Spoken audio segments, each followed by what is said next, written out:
कक्षा 8 विषय गणित प्रश्नावली 1.1 का सवाल नंबर 9। क्या 3 सही 1/3 का गुणात्मक प्रतिलोम 0.3 है? तो ये अपने को देखना है या नहीं। गुणात्मक प्रतिलोम क्या होना चाहिए? उत्तर 1 आना चाहिए, है ना। गुणात्मक प्रतिलोम का सूत्र होता है a/b गुणा c/t बराबर 1। ये गुणात्मक प्रतिलोम का क्या है? सूत्र है। तो अपन देखते हैं इसको। 3 सही 1/3, तो 3 को 3 से गुणा करेंगे कितना आएगा? 9 और 1 कितना हो गया? 10। तो 10/3। इसको ऐसे लिखते हैं 3 गुणा 3 प्लस 1/3। तो कितना आएगा? 3 को 3 से गुणा करेंगे 9 और 1 10/3। अब ये 10/3 का गुणात्मक प्रतिलोम, अगर इसको ऐसे लिखते हैं, यहाँ से दशमलव हटाया अपन ने, है ना, तो क्या हो जाएगा? 3/10 इधर 10/3। गुणात्मक प्रतिलोम 3/10 है। कैसे? देखो 10/3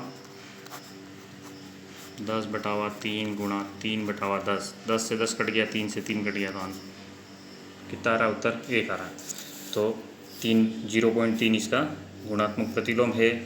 क्यों अथवा क्यों नहीं, तो यहाँ पे लिख देंगे 0.3 इसका गुणात्मक प्रतिलोम है। ठीक है, क्योंकि 10/3 गुणा 3/10 बराबर कितना आ रहा है? 1। ऐसे दे रखा है। 10वां सवाल लिखिए, ऐसी परिमेय संख्या है जिसका कोई व्युत्क्रम नहीं है। ऐसी परिमेय संख्या है जिसका कोई व्युत्क्रम नहीं होता। देखा, जीरो का कोई व्युत्क्रम नहीं होता है।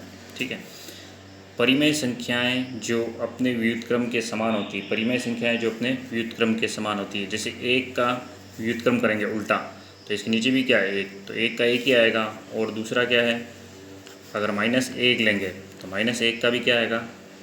-1 ही आएगा। ऐसे ही परिमेय संख्याएं जो अपने ऋणात्मक के समान है। ऐसी परिमेय संख्या जो अपने ऋणात्मक के समान, तो 0 क्या है? 0 के समान है। ठीक है, तो ऐसी परिमेय संख्या जो अपने ऋणात्मक के समान है। आगे दे रखा है, रिक्त स्थानों की पूर्ति कीजिए, 0 का व्युत्क्रम। तो 0 का व्युत्क्रम कोई होता ही नहीं है, 0 का व्युत्क्रम नहीं है। ठीक है, फिर दे रखा है संख्याएं तथा स्वयं के व्युत्क्रम है। तो संख्याएं 1 तथा -1 स्वयं के व्युत्क्रम। अभी अपन ने सवाल किया था ऊपर वाला 10वें का दूसरा, है ना, तो ये व्युत्क्रम वो का वही सवाल वापस दे रखा है नीचे। ऐसे ही जो 0 का व्युत्क्रम नहीं होता है, परिमेय संख्या अपने ऋणात्मक के समान होती है, तो ऐसी कोई संख्या होती नहीं है, 0 है। ठीक है, तो 0 का व्युत्क्रम क्या होता है? नहीं होता है यहाँ पे।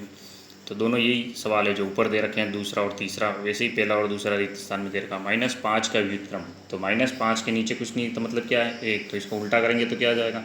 1/-5, ये इसका answer. 1/x, x not equal to 0 का व्युत्क्रम। तो उल्टा करना है व्युत्क्रम, तो क्या हो जाएगा? x/1। तो ये केवल x भी लिख सकते हैं।